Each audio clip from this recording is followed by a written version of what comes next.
گرم کارکن جامعہ مسجد لنک سگور کے خطیب و امام حضرت علامہ مولانا محمد اسماعیل صاحب قبلہ، مدگل کی سرزمین سے تشریف لانے والے ہمارے ہر دل عزیز مولانا محمد رفیق صاحب قبلہ، اور مسکی سے تشریف لانے والے مولانا محمد جعفر صاحب قبلہ، اور دیگر علماء کرام، اور خاص کر کے ہمارے بابا خازی صاحب قبلہ، اور ہمارے بلبل باغ مدینہ محمد امیر الیاس قادری صاحب، اور جو بھی اسٹیج پر جلوہ گر ہیں، اور حاضرین سنی اجتماع پردہ نشین خواتین اسلام، علی سیف الدین صاحب قبلہ اور پردہ نشین خواتین اسلام، السلام علیکم ورحمت اللہ وبرکاتہ۔ وعلیکم السلام ورحمت اللہ تعالی وبرکاتہ۔ میں نے آپ کو سلام کیا مگر جواب تگڑا نہیں ملا۔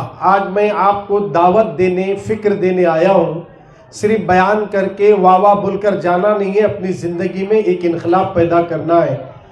آج تک ہم فجر کی نماز چھوڑے ہوں گے، کل سے فجر کی نماز نہیں چھوڑنا ہے۔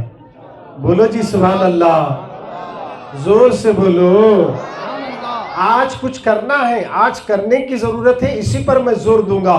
میں نے قرآن مقدس کی ایک آیت آپ کے سامنے پڑھی ہے۔ جمعہ میں مساجد کے اندر ہر مسجد کا خطیب خطبے میں یہ آیت پڑھ کر اسی پر غوث اعظم کی شان اور ان کے والدین کا تقوی بیان کرتے ہیں۔ میں نے بھی آج اسی آیت کریمہ کو آپ کے سامنے پڑھا ہے۔ اللہ کا قرآن کہتا ہے، یا ایھا الذین آمنو، اے ایمان والو، اتقوا اللہ، اللہ سے ڈرو، وَكُنُوا مَعَ الصَّادِقِينَ، اور سچوں کے ساتھ ہو جاؤ۔ یہ قرآن مقدس کی میں نے آیت آپ کے سامنے پڑھی ہے، اس کا ترجمہ آپ کے سامنے رکھ رہا ہوں۔ تھوڑا آپ توجہ سے ہماری باتوں کو سنیں۔ قرآن اور حدیث کے حوالے سے میں آپ کے سامنے کچھ لب کشائی کر رہا ہوں۔ آئیے سرکار مدینہ کے دیوانوں، پہلے یہ سمجھیں کہ ایمان والا کسے کہتے ہیں۔ ایمان والا کسے کہتے ہیں؟ ہر کوئی کہتا میں ایمان والا ہوں، ہر کوئی تو کہتا ہے کہ میں ایمان والا ہوں۔ ایمان والا کسے کہتے ہیں؟ پہلے ایمان کو سمجھے۔ ایمان والا اسے کہتے ہیں اللہ اور اس کے رسول کو جاننا اور ماننے کا نام ایمان ہے۔ بولو سبحان اللہ۔ اللہ اور اس کے رسول کو جاننا اور ماننے کا نام ایمان ہے۔ ابو جاہل جانتا تھا، مانتا نہیں تھا۔ ابو جاہل جانتا تھا، مانتا نہیں تھا۔ ابو لہب جانتا تھا، مانتا نہیں تھا۔ سب جانتے ہیں کہ یہ محمد پاورفل ہے، مگر مانتے سبھی نہیں، مگر مانتا وہی ہے جس کو اللہ اپنے فضل سے ایمان کی دولت عطا فرما دیا، وہی مانتا ہے۔ تو ہم رسول کو صرف جانتے نہیں، مانتے بھی ہیں کہ ہمارے نبی کو ہم جانتے بھی ہیں۔ کیسے جانتے ہیں؟ اگر وہ اشارہ کرے ڈوبا ہوا سورج پلٹ کر آتا ہے، اگر وہ اشارہ کرے چاند دو ٹکڑے ہوتا ہے، اگر وہ حکم دے تو سوراخا کو زمین پکڑتے ہوئے نظر آتی ہے، اگر وہ اشارہ کر دے تو ابو جاہل کی بند مٹھی میں کنکریاں کلمہ پڑھتے ہوئے نظر آتے ہیں۔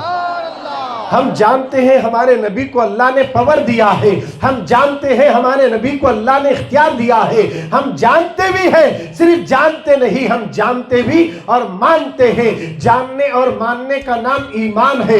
دنیا جانتی ہے کہ محمد پاورفل ہے، دنیا جانتی ہے کہ محمد با اخلاق والے ہیں، دنیا جانتی ہے اسلام امن اور محبت اور بھائی چارگی کا پیغام دیتا ہے، دنیا جانتی ہے، مگر ماننے والے سب نہیں ہے۔ ماننے والے صدیق اکبر ہے، ماننے والے حضرت عمر ہے، ماننے والے حضرت عثمان ہے، ماننے والے بلال حبشی ہے، ماننے والے حضرت علی ہے، ماننے والے ابو ہریرہ ہے، ماننے والے عبداللہ ابن مسعود ہے، ماننے والے حضرت جابر ہے، ماننے والے صحابہ ہے، ماننے والے تابعین ہے، ماننے والے تبع تابعین ہے، ماننے والے اولیاء کاملین ہے، ماننے والے غوث اعظم ہے، اور ماننے والے لنک سگور کے مسلمان ہیں۔ اسی لیے ہم کہتے ہیں ہم مانتے بھی ہیں اور جانتے مانتے بھی ہیں اور ماننے اور جاننے والوں سے اللہ کہہ رہا ہے او مجھے ماننے والوں، او مجھے جاننے والوں، اے نبی کو نبی کہنے والوں،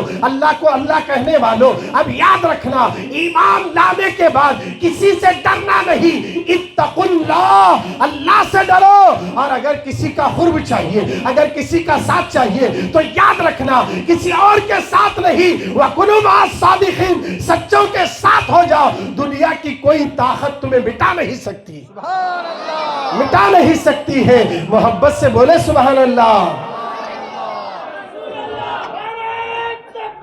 یا اللہ، یا رسول اللہ، یہ ہمارا جذبہ ہونا چاہیے کہ قرآن کہتا ہے، میں قرآن کی آیت کے حوالے سے بات کر رہا ہوں، یا ایھا الذین آمنو، اے ایمان والو، اتقوا اللہ، اللہ سے ڈرو، کس سے ڈرو؟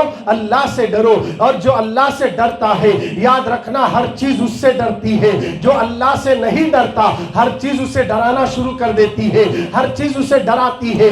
آج ہمارے دلوں سے اللہ کا ڈر نکل گیا، اس لیے دنیا ڈرا رہی ہے، آج ہمارے دل سے اللہ کا ڈر نکل گیا اس لیے ہم خوف زدہ ہیں، آج ہمارے دل سے اللہ کا ڈر نکل گیا اس لیے ہم آوارہ گردی کر رہے ہیں، ہمارے دل سے خدا کا ڈر نکل گیا اس لیے ہم ماں باپ کو ستا رہے ہیں، ہمارے دل سے اللہ کا ڈر نکل گیا دن دہاڑے نمازیں قضا کر رہے ہیں، اللہ کا ڈر دل سے نکل گیا مسجد کے سامنے رہ کر مسجد میں آ کر سجدہ کرنے کو تیار نہیں، اللہ کا ڈر دل سے نکل گیا اس لیے شوہر بیوی کو مار رہا ہے، اللہ کا ڈر دل سے نکل گیا بیوی شوہر کو ڈرا رہی ہے، اللہ کا ڈر دل سے نکل گیا کہ ساس بہو کو ستا رہی ہے، اللہ کا ڈر دل سے نکل گیا کہ اس لیے گھر میں جھگڑے فساد ہو رہے ہیں، سماج اور معاشرہ خراب ہو رہا ہے، ماں باپ کی نافرمانیاں ہو رہی ہے، پولیس اسٹیشن بھرے ہیں مسلمانوں کے کیسز سے، کورٹ اور کچہریاں بھری ہے اس لیے کہ خدا کا ڈر نکل گیا۔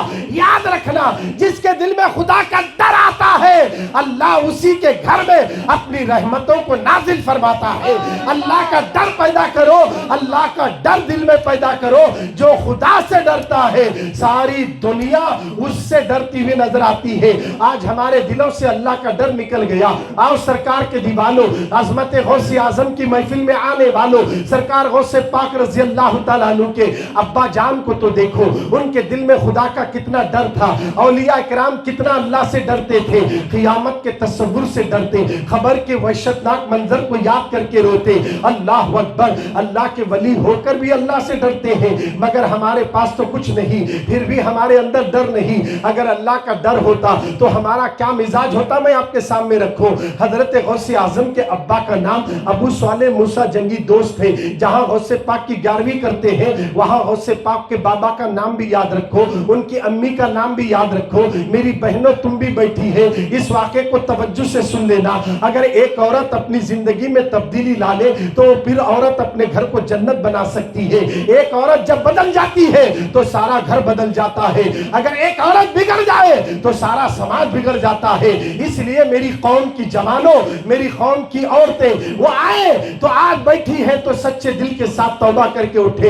حضور غوث پاک کے بابا جنگلوں میں عبادت کر رہے ہیں، رات کی تنہائیاں جنگل میں، دن کا اجالا جنگل میں اللہ کی عبادت کر رہے ہیں۔ کرتے کرتے 3 دن گزر گئے، کچھ نہیں کھائے تھے۔ اچانک آپ کو بھوک نے ستایا تو آپ نے دریائے دجلہ کے کنارے دیکھا، پانی میں بہتا ہوا ایک سیب آیا۔ حضرت غوث پاک کے بابا نے وہ سیب کو اٹھا کر کھا لیا۔ کھانے کے بعد دل اندر سے پکارتا ہے، ابو صالح تو نے جو سیب کھایا ہے کیا سیب کے مالک سے اجازت لی ہے؟ اگر کل قیامت میں اللہ اس سیب کے بارے میں تجھ سے سوال